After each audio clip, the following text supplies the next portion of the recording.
একটি গ্রামে মোহন তার বোনকে নিয়ে থাকতো। তাদের মা বাবা কেউ ছিল না। মোহন তার বোনকে অনেক ভালোবাসতো। ছোট বোনের ভালোর জন্য সবকিছু করত। মোহনের বোনের নাম ছিল মিলা।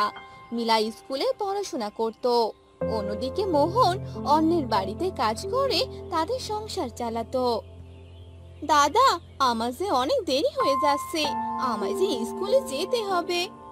হ্যাঁ রে বোন, আর একটু অপেক্ষা কর। আমার রান্না হয়ে গেছে, তুই খাবারটা খেয়ে যা। না দাদা, খাবার খাওয়ার আর একটুকু সময় নেই। আমাকে যে হেঁটে হেঁটে স্কুলে যেতে হবে। এ কথা বলে মিলা খাবার না খেয়ে সেখান থেকে চলে গেল।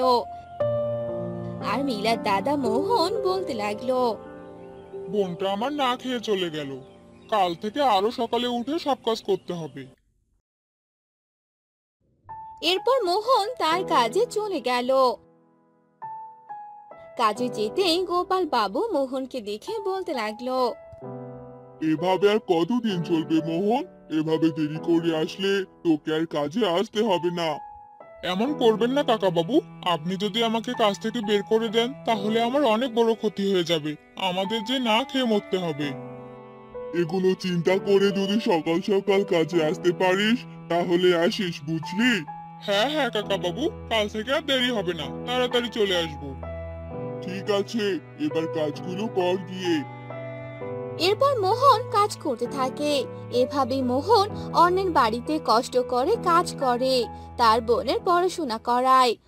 অন্যদিকে মিলাও তার পড়াশোনা শেষ করে একটি ভালো চাকরি পায়। দাদা, এই দেখ, আমার চাকরি হয়ে গেছে। আমাদের আর অভাব থাকবে না। তোকেও আর কষ্ট করে কাজ করতে হবে না। তুই এসব কি বলছিস বোন? সত্যি সত্যি তোর চাকরি হয়েছে? হ্যাঁ দাদা, একদম সত্যি। বোনের মুখে এ কথা শুনে মোহন অনেক খুশি হয়ে গেল। এরপর থেকে মিলা বাড়ি থেকে চাকরিতে যেত, আবার আসতো। অন্যদিকে মোড়ল এই কথা জানতে পারলো আর একা একা ভাবতে লাগলো। এই গ্রামে একটি শিক্ষিত মেয়ে আছে, আর সে যদি একটা ভালো চাকরি করে তাহলে গ্রামটা উজ্জ্বলে ভরে যাবে। আর সেই চাকরিটা যদি আমি এনে দেই তাহলে সবাই বেশি বেশি করে আমার সম্মান করবে। আর সামনের বারও আমি মোড়লের পদে দাঁড়িয়ে জিততে পারবো। এ কথা ভেবেই মোড়ল তার কর্মচারীর কাছে খবর পাঠিয়ে দিল। আর মোহন মোড়লের বাড়িতে গেল। মোড়ল মশাই, আপনি নাকি আমাকে ডেকেছেন? হ্যাঁ রে, তোকে একটা ভালো খবর দেওয়ার জন্য ডেকে পাঠিয়েছিলাম। তোর বোন তো আমাদের গ্রামের একজন শিক্ষিত ব্যক্তি, আর আমি তোর বোনের জন্য একটা ভালো চাকরির ব্যবস্থা করেছি। ও অনেক ভালো চাকরি আর অনেক বেতন। তোদের আর কোনো অভাব থাকবে না, তোদের দিন ভালোই কাটবে। এটা তো অনেক ভালো খবর মোড়ল মশাই। আমি আজই আমার বোনকে এ কথা জানিয়ে দিব। হ্যাঁ রে, তবে এ চাকরি করতে হলে তোর বোনকে শহরে যেতে হবে। শহরে আবার কেন মোড়ল মশাই?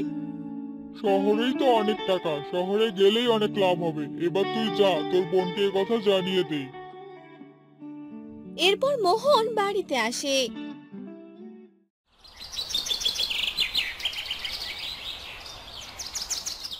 আর রাতের বেলা তার বোনকে সব কথা জানিয়ে দেয়। এটা তো খুবই ভালো কথা দাদা। তাহলে আমি শহরে চলে যাই আর টাকা উপার্জন করি। এরপর থেকে আস্তে আস্তে আমাদের সব অভাব দূর হবে। ঠিক আছে, তাহলে তুই শহরে যাওয়ার জন্য প্রস্তুতি নে। এরপর তারা ঘুমিয়ে পড়ে।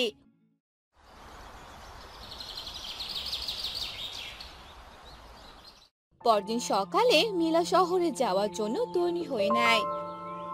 আর সবাইকে বিদায় জানিয়ে সেখান থেকে চলে যায়।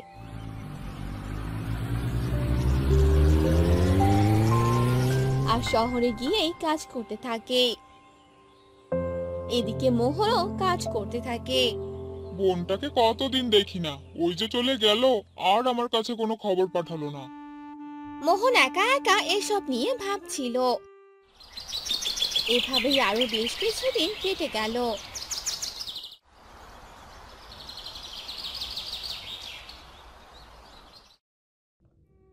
মোহন মোড়লের বাড়িতে গেল আর মোড়লকে ডাকতে লাগলো। মোড়ল মশাই, ও মোড়ল মশাই, বাড়িতে আছেন? কি রে মোহন, কি খবর? তুই এখানে? হ্যাঁ মোড়ল মশাই, বোনটা চলে যাওয়ার অনেক দিন হলো, এখনো কোনো খবর পাঠালো না। কেমন আছে না আছে কিছুই তো জানি না। শহরে যাওয়ার পরেই তো খবর পাঠানোর কথা, এখনো খবর পাঠায়নি কেন? আমিও তো কিছুই বুঝতে পারলাম না মোড়ল মশাই, বোনটার জন্য ভীষণ চিন্তা হচ্ছে। আরে এত চিন্তা করিস না, তোর বোন একদম ঠিক আছে। আর কিছুদিন অপেক্ষা কর, দেখবি ঠিকই খবর পাঠিয়ে দিবে। সেটাই যেন হয়। আমি এবার আসি। এ কথা বলে মোহন বাড়িতে চলে আসে। এভাবেই অনেক কষ্টে দিন কাটাতে থাকে। মোহনের বোন না কোনো খবর পাঠায় আর না কোনো টাকা পাঠায়। এই ভেবে একদিন মোহন সিদ্ধান্ত নেয় সে শহরে যাবে। এরপর একদিন মোহন শহরে চলে যায়। মোহনের বোন যেখানে চাকরি করত সেখানে চলে যায়।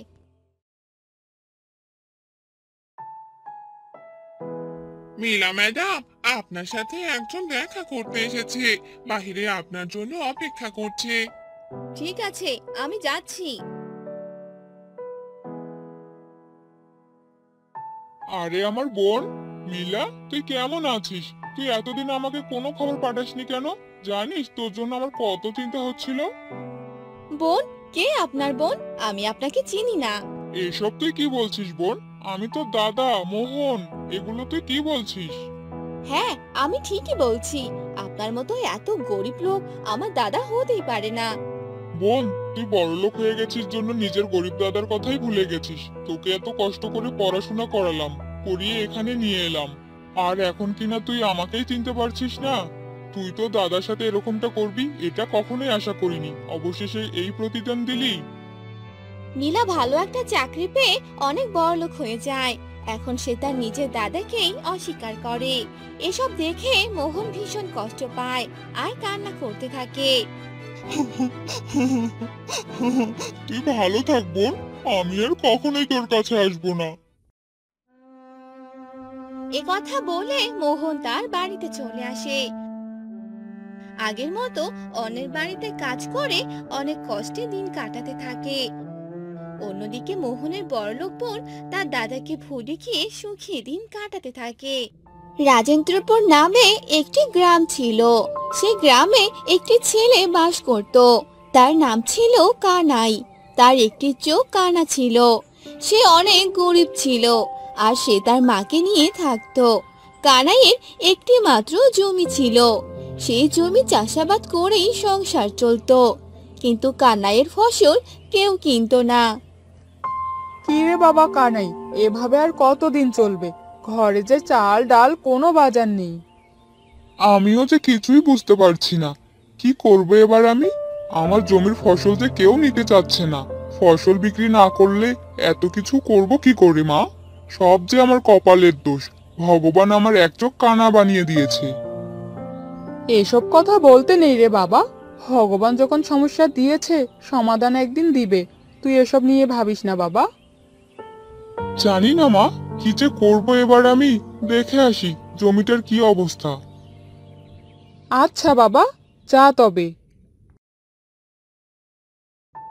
এসব বলে কানাই সেখান থেকে চলে গেল আর রাস্তা দিয়ে হাঁটতে লাগলো। তখনই রাস্তায় এক মেয়ের সাথে কানাইয়ের দেখা হলো। আর মেয়েটি কানাইকে দেখে হাসতে লাগলো। কি রে কানাই, তোর এই একটা চোখ কানা নাকি দুটোই কানা? তোকে দেখেই তো প্রথমে আমি ভয় পেয়েছিলাম। একটু চশমা পরে থাকিস। এভাবে কেন বলছো রূপালী? আমাকে নিয়ে হাসি ঠাট্টা করো না। ভগবান আমাকে কানা বানিয়েছে, এতে তো আমার কোনো দোষ নেই। তোমরা এভাবে হাসি ঠাট্টা করলে আমার যে অনেক খারাপ লাগে। হাসবো না তো কি করব শুনি? তোকে দেখলে আমার মুখে এমনিতেই হাসি চলে আসে। যা, এখন চলে যা এখান থেকে। এসব শুনে কানাইয়ের মন অনেক খারাপ হয়ে গেল। আর কানাই সেখান থেকে চলে গেল আর একটি গাছের নিচে গিয়ে বসে পড়লো আর বলল, হে ভগবান, এ তুমি আমার সাথে কেন করলে? তুমি আমার একটা চোখ কানা বানিয়ে দিলে কেন? আমাকে নিয়ে সবাই অনেক হাসাহাসি করে। কানাই এভাবে একটি গাছের নিচে বসে কান্না করতে থাকে। আর তারপর কানাই তার জমিতে যায় আর কাজ করে রাতে বাড়িতে আসে।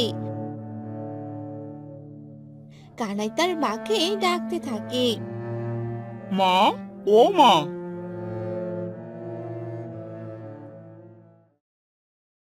হ্যাঁ রে বাবা, এই তোর বাড়িতে আসার সময় হলো। আয়, হাত মুখ ধুয়ে আয়, আমি তোর জন্য খাবার বেড়ে দিচ্ছি। এরপর কানাই হাত মুখ ধুয়ে আসে আর তার মা খাবার বেড়ে দেয় আর কানাই খেতে ধরে। তখন কানাইয়ের মা কানাইকে বলে, হ্যাঁ বাবা, আমি বলছি কি, তুই একটা বিয়ে করে নে। বিয়ের বয়স তো পার হয়ে যাচ্ছে, এখন একটা বিয়ে করে নে। এসব তুমি কি বলছো মা? আমার মতো এই কানাকে কে আর বিয়ে করবে? আর সংসারের যা অবস্থা, এভাবে কি করে হয় মা? হবে হবে, সব হবে। আমার কাছে একটা মেয়ে আছে রে বাবা, মেয়েটাকে আমার খুব পছন্দ হয়েছে। মেয়ে? কোন মেয়ে মা? আর আমি বিয়ে করতে চাই না। আমাকে তো কোনো মেয়েই পছন্দ করবে না, বরং হাসাহাসি করবে। রূপালীর কথা বলছি রে বাবা, রূপালীকে আমার খুব পছন্দ হয়েছে। রূপালী? না না মা, এসব নিয়ে তুমি আর কথা বলো না। আমি এখন বিয়ে করব না। এসব বলে কানাই খাবার খেয়ে নেয় আর খেয়ে দিয়ে ঘুমিয়ে পড়ে। পরদিন সকালবেলা কানাই ঘুম থেকে উঠে পড়ে আর পুকুরে গোসল করতে যায়। আর সেখানে আরো কজন গোসল করতে এসেছিল, তারা সবাই গোসল করছিল। কি রে কানাই, তুই কি এই পুকুরে গোসল করতে এসেছিস? হ্যাঁ, আমি তো এখানেই প্রতিদিন গোসল করি। কেন, কি হয়েছে? কি, তুই এখানে প্রতিদিন গোসল করিস? আগে যদি জানতাম এ কথা, তাহলে এখানে আর কখনোই গোসল করতে আসতাম না। কেন রে, তোরা এভাবে কেন বলছিস? তোরাই পুকুর পাড়ে গোসল করতে পারলে, আমি কেন পারবো না? তুই তো কানা, তোকে দেখলেই তো আমাদের অনেক ভয় লাগে। তুই এই পুকুরে গোসল করলে পুকুরের পানি যে নোংরা হয়ে যাবে। তাই তুই যেখানে গোসল করবি সেখানে আমরা গোসল করবো না। এই চল তোরা। এরপর ছেলেটি সেখান থেকে চলে গেল আর সাথে থাকা দুজনকেও সঙ্গে করে নিয়ে গেল।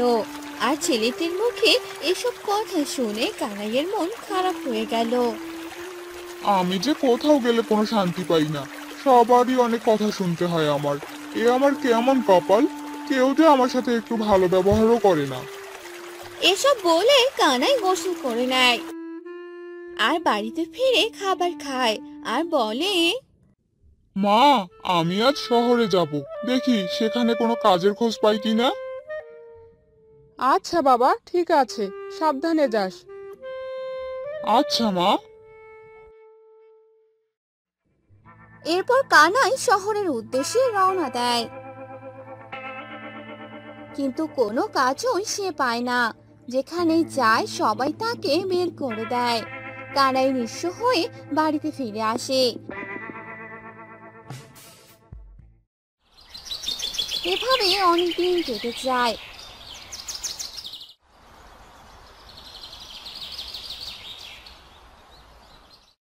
একদিন রূপালী নামে সেই মেয়েটি হাঁটছিল। সেদিন কানাইও তার জমির দিকে যেতে লাগলো। অমন সময় রূপালী একটি কাদা ভরা গর্তে পড়ে যায়। আহ, পড়ে গেলাম রে বাবা, বাঁচাও, কে আছো, বাঁচাও আমাকে। আরে, কার যেন চিৎকারের আওয়াজ শোনা যাচ্ছে, দেখি তো সামনে গিয়ে। এরপর কানাই দৌড়ে সামনে যায়, গিয়ে দেখে সেই মেয়েটি কাদা ভরা গর্তে ডুবে যাচ্ছে। বাঁচাও, বাঁচাও আমাকে, আমি যে কাদার ভেতরে ডুবে যাচ্ছি। এরপর কানাই তার হাত বাড়িয়ে দেয় আর রূপালী কানাইয়ের হাত ধরে উপরে উঠে আসে। আর রূপালীর পুরো শরীরে কাদা লেগে থাকে। তোমাকে অনেক ধন্যবাদ, আজ যে তুমি আমার জীবন বাঁচালে। কি হলো, তুমি এভাবে মাথা নিচু করে দাঁড়িয়ে আছো কেন? আমি আর তোমাকে নিয়ে হাসি ঠাট্টা করব না। আমি যে অনেক বড় ভুল করেছি, তুমি আমাকে ক্ষমা করে দিও। ঠিক আছে। এরপর কানাই সেখান থেকে চলে গেল। আর রূপালী কানাইয়ের যাবার দিকে তাকিয়ে বলতে লাগলো, কি যে ভালো মানুষ, আর আমি কিনা তার সাথে অনেক খারাপ ব্যবহার করেছিলাম। এটা আমি একদম ঠিক করিনি। এরপর রূপালী বাড়িতে চলে যায়। আর রূপালী তার বাবাকে বলে, বাবা, আমি আমাদের গ্রামের কানাইকে বিয়ে করতে চাই। এসব তুই কি বলছিস মা? তুই কানাইকে বিয়ে করতে চাস মানে কি? কানাই তো কানা, আর ওরা অনেক গরিব। কানা হয়েছে তো কি হয়েছে বাবা, কানাই অনেক ভালো, আর আমি ওকেই বিয়ে করব। রূপালী তার বাবাকে অনেক কষ্টে রাজি করায়। আর রূপালীর বাবা কানাইয়ের বাড়িতে খবর পাঠিয়ে দেয়। তারা সবাই রাজি হওয়াতে কানাই ও রূপালীর বিয়ে হয়ে যায়। আর এরপর থেকে কানাই আরো ভালোভাবে কাজ করতে থাকে। এখন কানাইয়ের সাথে সকলে অনেক ভালো ব্যবহার করে। আর কানাইয়ের সবগুলো ফসল অনেক ভালো দামে বিক্রি করে। এরপর থেকে তারা সুখে শান্তিতে বসবাস করে।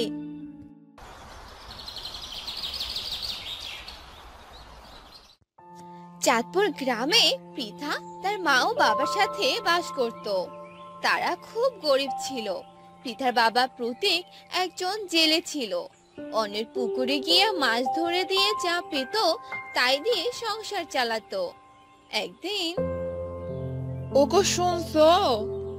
হ্যাঁ বলো, কি হয়েছে? ঘরে তো কোনো বাজার নেই গো, আজ কি রান্না করব? অন্যের পুকুরে মাছ ধরে দিয়ে যা টাকা পাই তা দিয়ে সংসার চালানো খুব কষ্ট হয়ে যায় গিন্নি। আশেপাশে কোনো নদীও নেই যে মাছ ধরবো। হঠাৎ করেই প্রতীক, এই প্রতীক, বাড়িতে আছিস? হ্যাঁ রহিম চাচা, বলো। বলছি আমাদের পুকুরে মাছ মারতে হবে, তুই একটু মাছ মেরে দিয়ে আয় না। আচ্ছা চাচা, চল তাহলে। গিন্নি, আমি যাচ্ছি, আসার সময় বাজার করে আনবো। আচ্ছা যাও।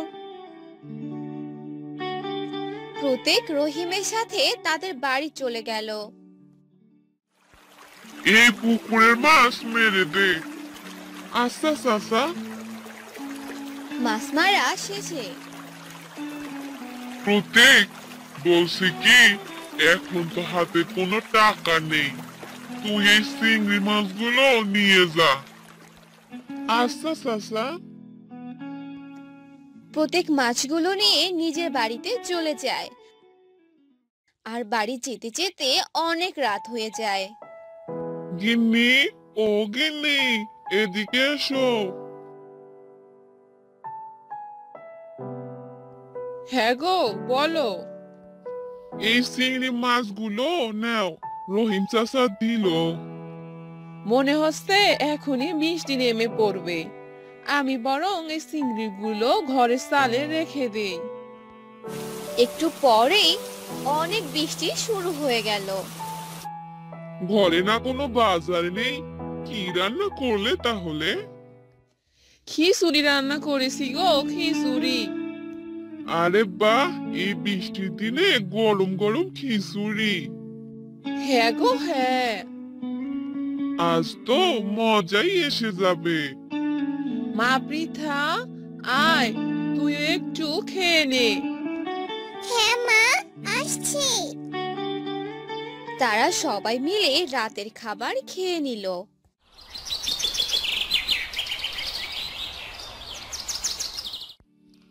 আহ, অনেকদিন পর তৃপ্তি সহকারে খেলাম, এখন সেই ঘুম হবে। এবার শুয়ে পড়ো। পরের দিন এ কি, চিংড়ি মাছ তো অনেকগুলো হয়ে গেছে, রাতের বৃষ্টিটা অনেক কাজে লেগেছে দেখছি। মা, ও মা, তুমি কি করছো এখানে? দেখ, রাতে আমি এখানে অল্প কিছু চিংড়ি মাছ রেখেছিলাম, আর সকালেই অনেকগুলো হয়ে গেছে। সত্যি মা? হ্যাঁ রে, একটা কথা ভাবছি। কি কথা মা? আমাদের তো কোনো পুকুর নেই, তাই আমি ভাবছিলাম ঘরের চালে চিংড়ি চাষ করব। কি বলো মা, ঘরের চালে চিংড়ি চাষ? হ্যাঁ রে হ্যাঁ। পৃথা ঘরের চালে চিংড়ি চাষের জন্য সবকিছু ঠিক করতে লাগলো। এ কি, তুমি সকাল সকাল চালের উপর কি করছো? ঘরের চালে চিংড়ি চাষ করবো গো, চিংড়ি চাষ। আরে পাগল হয়ে গেলে নাকি তুমি? আরে না গো, তুমি আমাকে কাল যে চিংড়ি মাছগুলো দিয়েছিলে সেগুলো আমি চালের উপর রেখেছিলাম। রাতের বৃষ্টি পেয়ে আরো অনেকগুলো চিংড়ি মাছ হয়ে গেছে। বলো কি গিন্নি?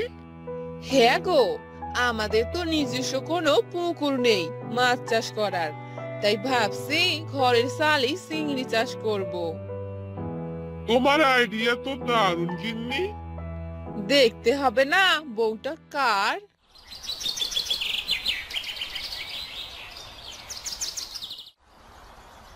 পরের দিন সকালবেলা। ওগো শুনছো, দেখো আমাদের ঘরের চালে কত সুন্দর চিংড়ি চাষ হয়েছে। কালকে থেকে আজ আরো বেশি হয়েছে মাছ। হ্যাঁ তাই তো দেখছি। তুমি বরং বাজার থেকে কিছু মাছের খাবার নিয়ে এসো। আচ্ছা যাচ্ছি। প্রতীক বাজারে চলে গেল। সাগর দাদা, আমাকে কিছু মাছের খাবার দাও তো। মাছের খাবার? তুমি কি করবে প্রতীক দাদা? আমার বউ চিংড়ি চাষ করবে গো। কিন্তু তোমাদের তো কোনো পুকুর নেই, তাহলে কোথায় চিংড়ি চাষ করবে? ঘরের চালে গো সাগর দাদা, ঘরের চালে। ঘরের চালে আবার চিংড়ি চাষ হয় নাকি? প্রতীক মাছের খাবার নিয়ে বাড়িতে চলে গেল। এই নাও গিন্নি মাছের খাবার। দাও।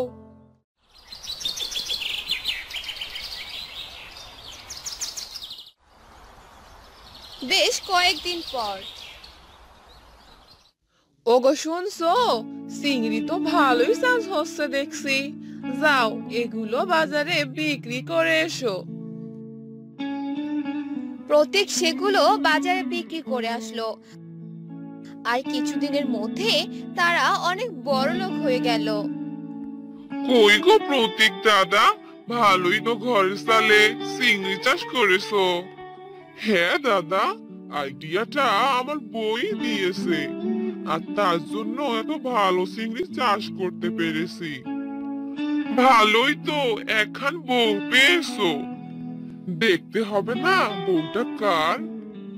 এরপর থেকে তারা সুখে শান্তিতে দিন কাটাতে লাগলো।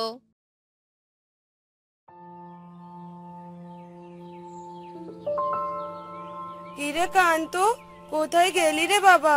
দেখো কাণ্ড পাগল ছেলের। তুই এই সকালবেলা পুকুরে কি দিচ্ছিস শুনি?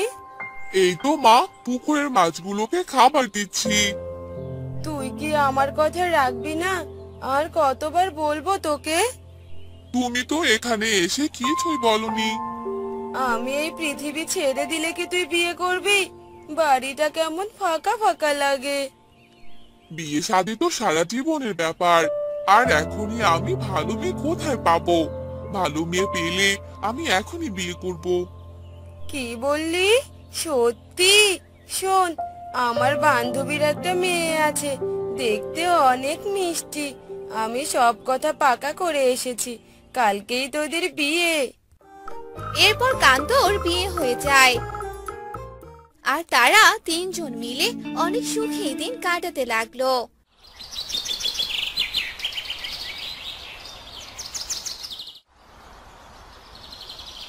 একদিন বৌমা, কোথায় গেলে তুমি? এদিকে একবার শুনে যাও তো। হ্যাঁ মা, বলুন। আজ একটু চিংড়ি টক রান্না করো তো, আমার কান্ত যে অনেক পছন্দ করে, ছেলেটা খুব খুশি হবে। চিংড়ি টক, এই চিংড়ি তো আমার অনেক পছন্দের। আমি এক্ষুনি যাচ্ছি মা। কান্তর বউ চলে যায় আর রান্নাঘরে রান্না করতে থাকে। আর একটু পর রান্না শেষ হয়ে যায়। কই তোমরা, ঘরে এসো, রান্না যে হয়ে গেছে। সবাই চলে আসে আর কান্তের বউ তাদের খাবার দিতে থাকে। আর তখনই বাহির থেকে কে যেন ডাকতে থাকে। বাড়িতে কেউ আছো? আমি যে অনেক অসহায়। বৌমা, দেখো তো বাহিরে মনে হচ্ছে কেউ এসেছে। না করো না কিন্তু, কি চাই দিয়ে দিও। এই বুড়ির জ্বালায় শান্তি করে খেতেও পারলাম না। এই বুড়ির এখানে কি চাই? এভাবে ডাকাডাকি করছে কেন? মারে, আমার যে খুব ক্ষুধা পেয়েছে, আমাকে কিছু খেতে দিবি মা? আমার খাবার নষ্ট পছন্দের, দে না, দে না একটু খেতে। এই বুড়ি, যাও তো এখান থেকে। একদম বেশি কথা বলবে না। কোথা থেকে যে আসে এরা, যত সব।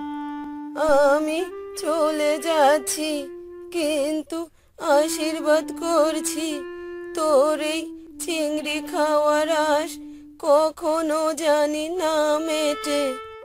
এ কথা বলে বৃদ্ধা সেখান থেকে চলে যায়। আর কান্তর বউ ঘরে চলে আসে। বুড়িমা কি চলে গেছে? খেতে দিলে না যে? না মা, খেতে দেইনি। এখানে তো মাত্র কয়টা চিংড়ি।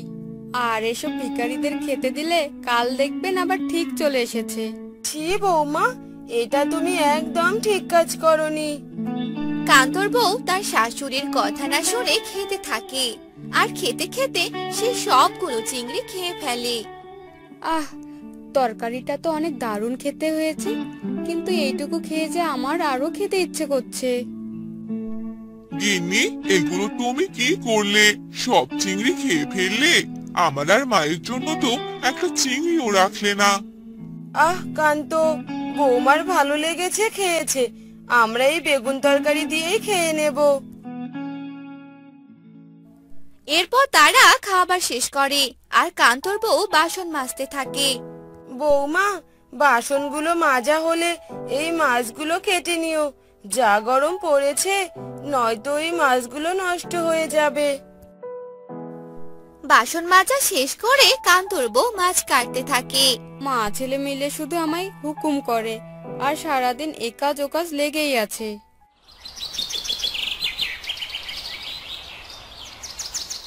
শোনো না, এসব মাছ খেতে আমার একদম ভালো লাগে না।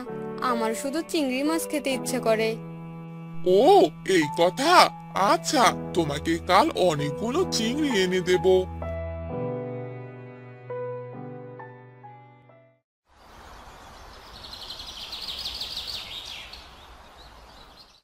কই গো গিন্নি, কোথায় গেলে? এদিকে একবার এসে দেখো।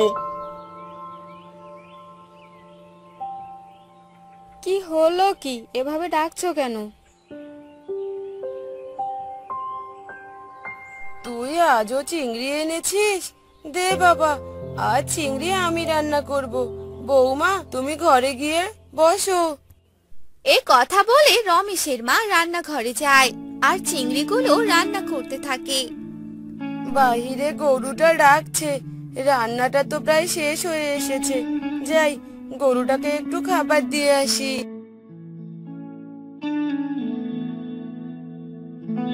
আহ, রান্নাঘর থেকে কি সুন্দর গন্ধ আসছে। মনে হচ্ছে রান্নাটা হয়ে গেছে। যাই দেখে আসি। কান্তর বউ রান্নাঘরে আসে আর চুপি চুপি সব চিংড়ি মাছ খেয়ে পালিয়ে যায়। একটু পর কান্তর মা রান্নাঘরে আসে। হায় হায়, এ কি সর্বনাশ হলো আমার! এখনই তো চুলোর উপরে রেখে গেলাম তরকারি, অতগুলো চিংড়ি কে খেলো? এবার কি করব?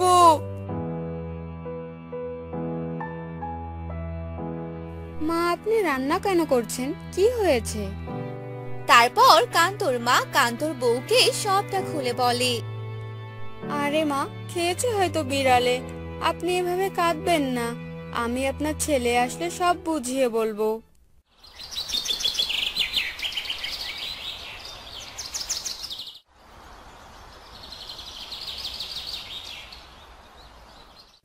না, আর পারছি না, এই চিংড়ির গন্ধে যে আমি পাগল হয়ে যাচ্ছি।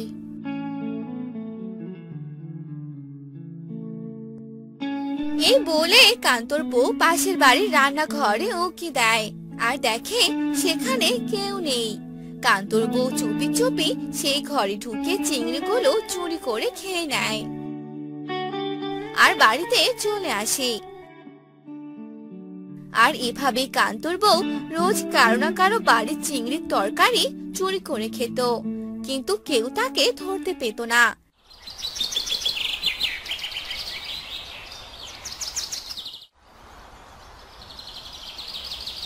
একদিন উফ, আজও উনি বাড়িতে চিংড়ি রান্না করেছে। যাই দেখি আজও চুরি করে খেতে পারি কিনা। এরপর কান্তর বউ পাশের বাড়িতে যায় আর রান্নাঘরে গিয়ে সব চিংড়ি মাছ খেয়ে নেয় আর জানালা দিয়ে এসব দেখে ফেলে কান্তর মা। হায় হায় ভগবান, এ আমি কি দেখলাম! নিজের চোখকে যে বিশ্বাস করতে পারছি না। বৌমাই তাহলে গ্রামের এসব ঘটিয়ে বেড়াচ্ছে। কান্তকে জানাতে হচ্ছে ব্যাপারটা।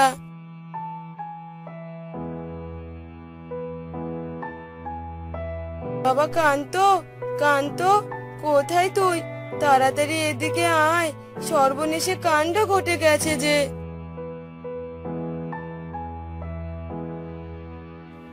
মা, এভাবে ডাকছো কেন? কি হয়েছে বলো তো?